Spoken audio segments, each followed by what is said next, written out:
Hello students, welcome back to my class Rachna's creation करछी से कलम तक। आज है सोशल इशू के आपदा से रिलेटेड यानी डिजास्टर मैनेजमेंट की क्लास 7। और आज का टॉपिक है आपदा के बाद जो भी हानि होती है, जो भी क्षति होती है, उसकी क्या इम्पोर्टेंस है, उसका किस तरह से आकलन करना चाहिए और किस तरह से वो डिज़ास्टर मैनेजमेंट में हेल्प कर सकती है। तो अगर आप किसी भी तरह के प्रतियोगी परीक्षा की तैयारी कर रहे हैं, चाहे आपको मेंस लिखना हो, चाहे आपको कोई इंटरव्यू फेस करना हो, चाहे आप सोशल वर्क से कोई राइटिंग करना चाहते हैं, सोशल इशू पे कुछ लिखना चाहते हैं, कोई एस्से राइटिंग हो, कोई डिबेट या स्पीच कंपटीशन हो, या फिर इग्नू से कोई कोर्स कर रहे हैं सोशल वर्क का, तो आपके लिए ये वीडियो बहुत यूज़फुल होगी। तो प्लीज़ वीडियो को पूरी ज़रूर देखिएगा। चलिए शुरू करते हैं आज की क्लास। तो ये वो कीवर्ड्स हैं जहाँ से हम शुरुआत करें। कीवर्ड्स जो है ना, किसी भी आंसर राइटिंग में, किसी भी इंटरव्यू में बहुत ही महत्वपूर्ण भूमिका निभाती है। तो अगर जो भी चीज़ें आप पढ़ते हो उनको कीवर्ड्स पे पढ़ा करिए, बाकी सिंपल लैंग्वेज में मैं आपको इसको एक्सप्लेन करूँगी। जैसे कि मान लीजिए कहीं पर कोई आपदा आती है, अभी सुनामी एक कोई आपदा ले लीजिए, या फिर लगातार भूकंप आता है, या फिर अभी कोविड-19 आपदा आया। तो आपदा से जब भी कोई डिज़ास्टर आता है तो सबसे पहला काम तो होता है वहाँ के लोगों को राहत देना। लेकिन उसके अलावा भी एक पहला काम और होता है कि वहाँ पर क्या क्या हानि हुई है उस पर्टिकुलर डिज़ास्टर से, क्योंकि अगर इस पे फोकस नहीं होगा तो हम भविष्य के लिए तैयार ही नहीं हो पाएंगे। तो इसीलिए डिज़ास्टर मैनेजमेंट में आपदा के बाद सबसे पहला काम किया जाता है वहाँ पर हुई हानि या क्षति को आकलन करना। क्यों आकलन ज़रूरी होता है? ताकि उस जगह को फिर से पहले जैसा किया जा सके, पुनर्प्राप्ति की जाए। वहाँ जो लोग को की ज़िंदगी प्रभावित हुई है उनके पुनर्वास की व्यवस्था हो सके। और मेन उद्देश्य क्या होता है कि भविष्य में ऐसी आपदाओं से निपटने के लिए तैयारी की जा सके। तो इस बार की क्षति या हानि अगली बार की क्षति या हानि को होने से रोक सकती है। तो ये जो क्षति या हानि का आकलन होता है उसके लिए तीन भाग बांटा गया, तीन चरण में होता है। सबसे पहले आपातकालीन चरण, दूसरा होता है पुनर्व्यास या पुनर्प्राप्ति, और तीसरा होता है पुनर्निर्माण चरण। अभी इसको मैं आसान भाषा में आपको एक्सप्लेन करती हूँ। तो जैसे कहीं भी आपदा आती है तो पहले चरण में आपातकालीन स्थिति में सबसे पहले वहाँ की क्षति के लिए पहले चरण में सिर्फ वहाँ खोज होती है। किस तरह की खोज? कि वहाँ पर जो निवास कर रहे थे उन लोगों की खोज होती है, जैसे कि बाढ़ में लोग बह जाते हैं। फिर वहाँ आसपास कितने शरणालय हैं जहाँ पे उस क्षतिपूर्ति की व्यवस्था की जा सकती है, उनको क्या प्राथमिक सहायता दी जा सकती है, क्या चिकित्सा सहायता दी जा सकती है, उनके लिए परिवहन या संचार के माध्यम की व्यवस्था क्या हो, ये सारी चीज़ें खोज होती हैं। तो ये हो गया फर्स्ट स्टेज। दूसरा स्टेज आता है पुनर्वास या पुनर्प्राप्ति। तो दूसरा स्टेज जो होता है ना वो संक्रमण का दौर होता है। कैसे? क्योंकि इसमें लोग जो होते हैं इधर उधर जा चुके होते हैं, आपदा के बाद, डिजास्टर के बाद लोग वितरित हो जाते हैं और घर और परिवहन के साधन जो है वो प्रॉपर होते नहीं हैं। तो लोगों को सलाह देने वाले प्रॉपर नहीं होते हैं। ऐसे में पूरी क्षति या हानि का आकलन करना बहुत मुश्किल हो जाता है। और सबसे टफ स्टेज होता है पुनर्निर्माण चरण, क्योंकि आपदा के प्रभाव से जो भी सामाजिक उद्वेदना होती है उसमें कौन सी चीज़ों को प्राथमिकता दी जाए, कौन सी हानि ज़्यादा प्राथमिक है, वो डिसाइड करना होता है। संसाधन ज़्यादा प्राथमिक है या फिर जो वहाँ के मनुष्य हैं उनको ज़्यादा प्राथमिकता दी जाए, उनकी क्षति को। तो जैसा कि मैंने आपदा की परिभाषा में बताया था उसको आपको यहाँ मेंशन करना है। तो प्राथमिक आपदाएं जैसे कि बाढ़ है, भूकंप है, चक्रवात आता है, इससे जनसंख्या भी प्रभावित होती है और संसाधन भी प्रभावित होते हैं। तो इनसे क्या होता है, धीरे धीरे दोनों को ही विकसित करने की जरूरत होती है, मनुष्य को भी और संसाधनों को भी। यानी क्षति का आकलन कैसे होना चाहिए? मनुष्यों का भी आकलन होना चाहिए और संसाधनों का भी आकलन होना चाहिए। तो बेसिकली क्या है, एक होता है स्थिति का आकलन, दूसरा होता है वहाँ की आवश्यकता का आकलन। तो इस दो एंगल से आकलन किया जाता है कि वहाँ की स्थिति कैसी है और वहाँ की आवश्यकता क्या है, कितनी हानि हुई, उसी से पता चलेगा।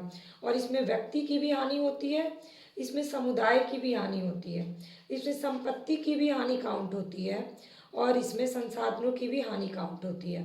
तो क्षति जो है ना, आपदा प्रभावित जन, धन, भौतिक परिसंपत्ति सब में होता है और हानि को भी इसी तरह से डिफाइन किया जाता है। लेकिन इन सब का आकलन किस हिसाब से होता है?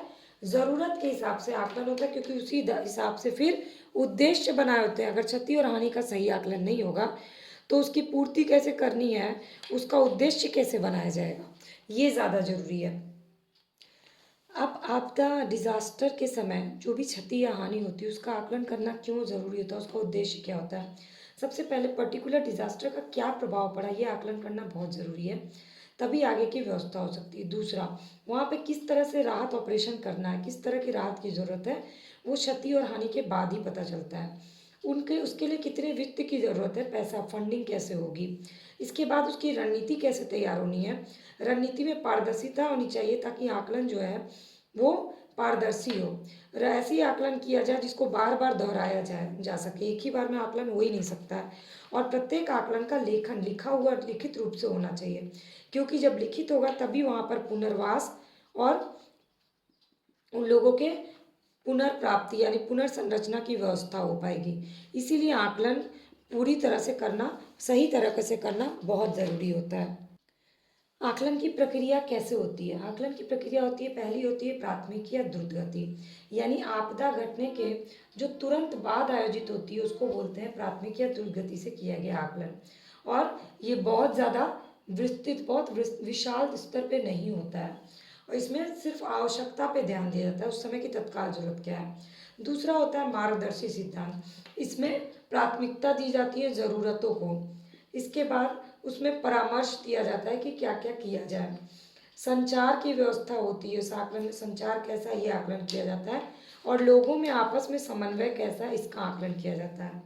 तीसरी होती है प्रणाली, तो इसके अनुसार क्या होता है कि ये अंतर्राष्ट्रीय स्वीकृति है, इसको अंतर्राष्ट्रीय स्तर पे भी किसी भी डिजास्टर के बाद यही किया जाता है ताकि जल्दी से जल्दी अर्थव्यवस्था को नॉर्मल किया जाए।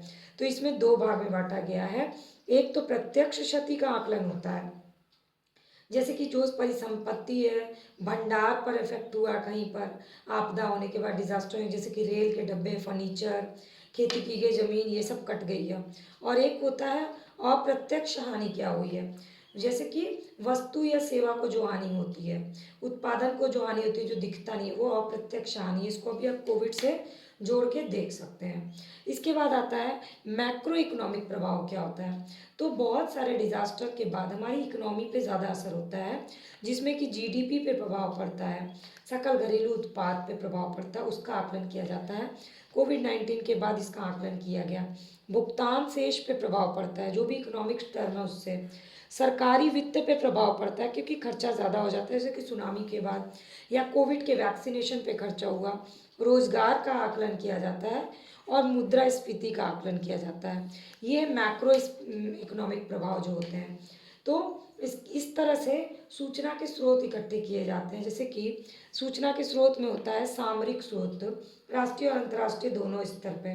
मीडिया की क्या रिपोर्ट है, उसके हिसाब से कितनी क्षति हुई है, नक्शे में कितना बताया गया है क्षति, सैन्य मिशन ने कितनी क्षति बताई है, जो हमने सर्वेक्षण किया उसमें कितना है, और रिमोट सोर्सिंग डाटा में कितना है। इन स्रोतों के आधार पर क्षति और आकलन हानि का आकलन किया जाता है। तो इस हिसाब से क्षति और हानि का आकलन की पूरी प्रक्रिया ये 5-6 तरह से है। अब आकलन जो होता है उसके अलग अलग पार्ट्स होते हैं, वो बहुत ही ज़रूरी है जानना। तो सबसे पहला जो भी होता है डिजास्टर के बाद आकलन होता है, वो होता है सामाजिक क्षेत्र का आकलन। सामाजिक क्षेत्र बहुत ही विस्तृत है, और सबसे बड़ी बात कि ये बहुत ही अस्पष्ट क्षेत्र है।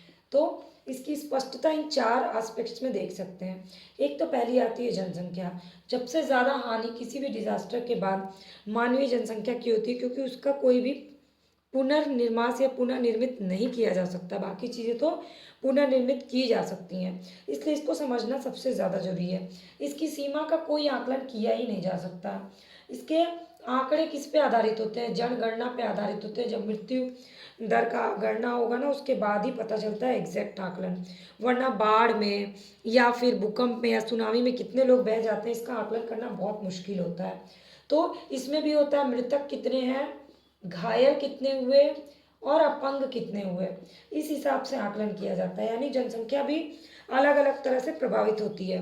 विस्थापन कितनी जनसंख्या क्या हुआ, गुमनाम कितने हैं, मतलब कितने लोग गुम हो गए, इस हिसाब से जनसंख्या का आकलन किया जाता है। दूसरा आकलन होता है आवास या मानव बस्ती का, यानी टोटल आबादी में कितनी बस्तियां जो बसेरे हैं वो प्रभावित हुई है, कितने लोगों का कार्यकलाप प्रभावित हुआ है, कितने घरों की क्षति हुई है। जैसे झील या नदी के किनारे जो लोग बसे होते हैं उनके पूरा पूरा घर बह जाता है, तो कितने पूरी तरह से नष्ट हो गए हैं घर या भवन, कितने सिर्फ मरम्मत कराने से ठीक हो जाएंगे, और कितनों को थोड़ी सी क्षति हुई है, ये पता करना ज़रूरी होता है। इसमें भी कई पार्ट होते हैं। एक होता है भवन का, दूसरा होता है फर्निशिंग करने की ज़रूरत है,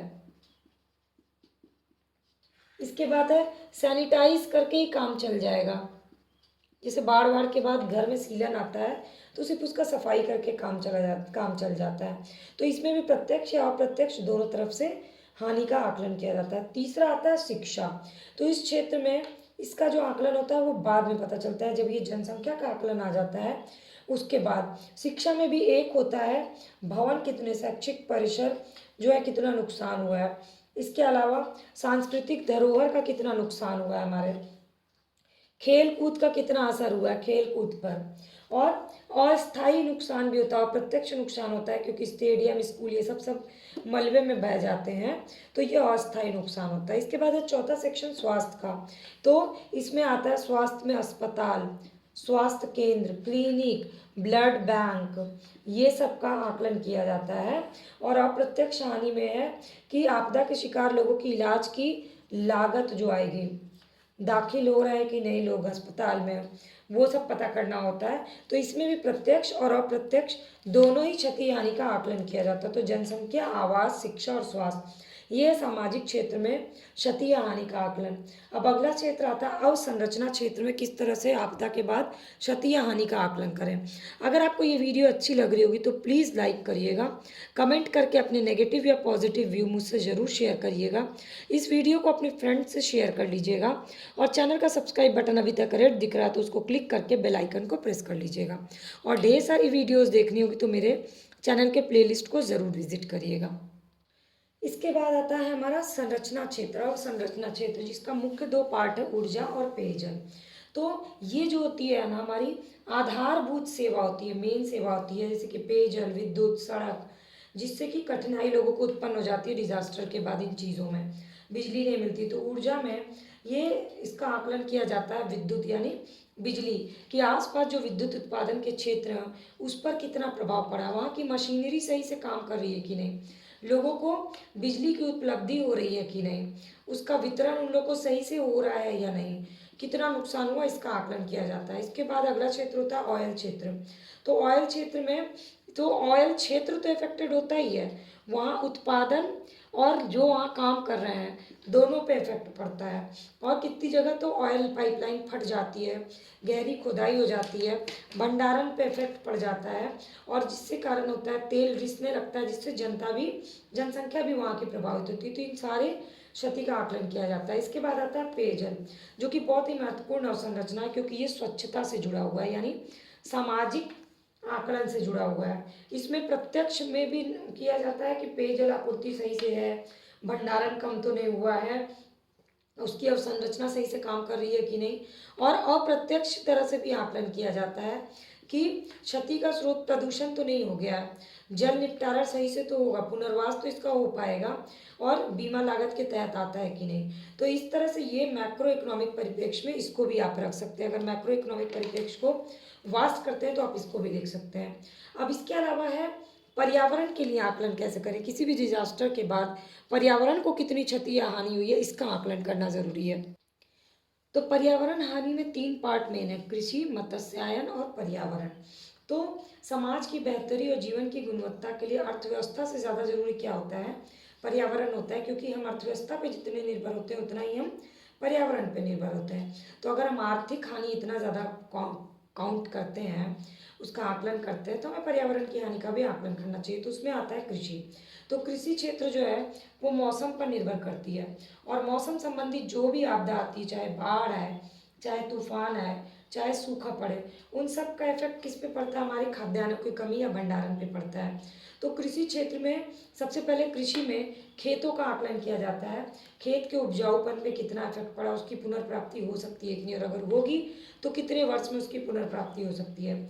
खेतों की अवसंरचना पे का कितना हानि पड़ा है, यानी जो सिंचाई की व्यवस्था उस पर कितना फर्क पड़ा हुआ है, कितनी हानि हुई। इसके बाद उत्पादन हमारा कितने घाटे में गया, यानी तैयार फसल थी और अचानक से टिड्डियों का अटैक आ गया, बाढ़ आ गई, तो उसमें उत्पादन पे कितना इफेक्ट पड़ा, भंडारण पे कितना इफेक्ट पड़ा। मान लीजिए काटी हुई फसल को सुरक्षित रखा गया, बीजों का भंडार किया गया और किसी डिजास्टर के कारण वो बर्बाद हो गया, तो कितनी हानि हुई, ये पता करना बहुत जरूरी। तो किसी क्षेत्र में हानि का जो होता है, ये उसमें पशु हानि भी आता है। पशु हानि को आप उसी में लिखिएगा या बताइएगा।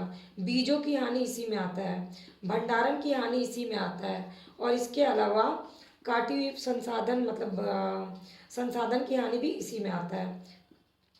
इसके बाद है मत्स्यायन। तो इसमें नदी, तालाब, झील, पर्यावरण प्रदूषण, ये सब चीज़ें, नदियों की दिशा बदल जाना, ये सब पर जो डिजास्टर आता है उससे मत्स्यायन पे असर होता है। जैसे कोई नाव डूब जाती है उससे भी असर होता है, कहीं तेल रिस जाता है पानी में उससे असर हो जाता है।